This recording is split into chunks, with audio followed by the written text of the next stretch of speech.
made to the governor of Canada. The only complication was that since he lacked diplomatic credentials, he couldn't hope to be received by the Secretary of State. From the British point of view, however, that was just an added benefit. At the time, the Secretary of State was Thomas Jefferson. His distrust of the British was such common knowledge that an Anglophilic U.S. congressman warned his colleagues that the Secretary of State cannot be confided in with information from London. Working in the nation's temporary capital of Philadelphia, Jefferson was no happier than that congressman with President Washington's choice of Secretary of State.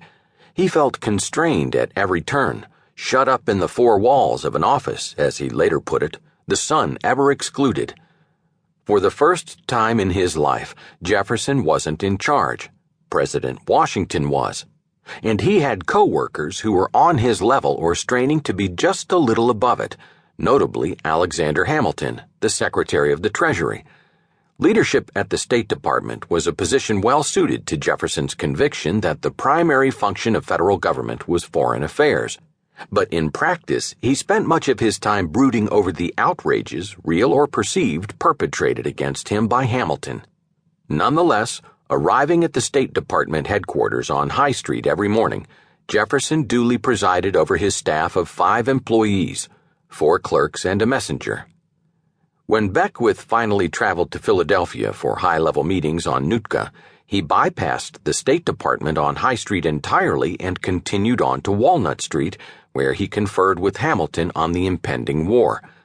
So it was that the Secretary of State with his 4 clerks plus a messenger sat inside those annoying walls of his office, keeping still and waiting for the Secretary of the Treasury to parry with America's greatest enemy, or ally. It is no wonder that Jefferson's frequent letters of resignation reflected his most impassioned writing in Philadelphia.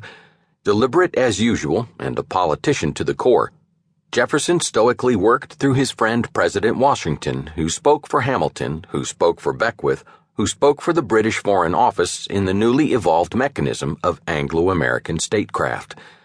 Of particular interest to Jefferson was the fact that the future of his continent's western territories had, surprisingly enough, suddenly come into play in the Nootka affair. In the officially unofficial discussions with Hamilton, Beckwith disclosed that Britain was seriously considering seizing all of Spain's possessions in the New World. According to Beckwith, Britain would then free Spanish possessions in Central and South America as independent republics, but keep the North American tracts for itself. This would include Florida, which was divided into East and West sections then, and the Louisiana Territory, giving London control of the Mississippi River and New Orleans. Britain would also, incidentally, absorb Nootka. In leaking this possibility to Hamilton, Beckwith was testing whether the United States would object to Britain's goal or, perhaps, embrace it. Hamilton was initially receptive. Spain had alienated the United States with a recently enforced policy forbidding American commerce on the Mississippi River. Reversing Spain's policy concerning the river was one of Jefferson's top priorities at State, and the British promised that if they seized Louisiana, they would indeed lift the banishment of Americans on the Mississippi River. Surprisingly, though, Jefferson didn't welcome any switch in the West.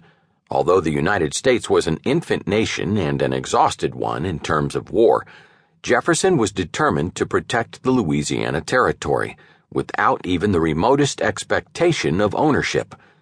Jefferson prepared a long memo on the subject, arguing that Britain's presence in the American West would leave the United States completely encircled, both on land and through Britain's dominance on the sea. According to Jefferson's foreign policy, the West protected the United States more effectively than any army, but only in the hands of the right foreign government. In the memorandum, which he titled Considerations on Louisiana, he described Spain and England, each of which then controlled large expanses in North America, as 2 neighbors balancing each other. He tentatively accepted that status. In fact, he found comfort in it. Rejecting the prospect of a single power dominating all of America's borders, he feared that any war between England and Spain would prompt one to invade the North American possessions of the other, notably by bringing Britain into Louisiana, disrupting the balance of America.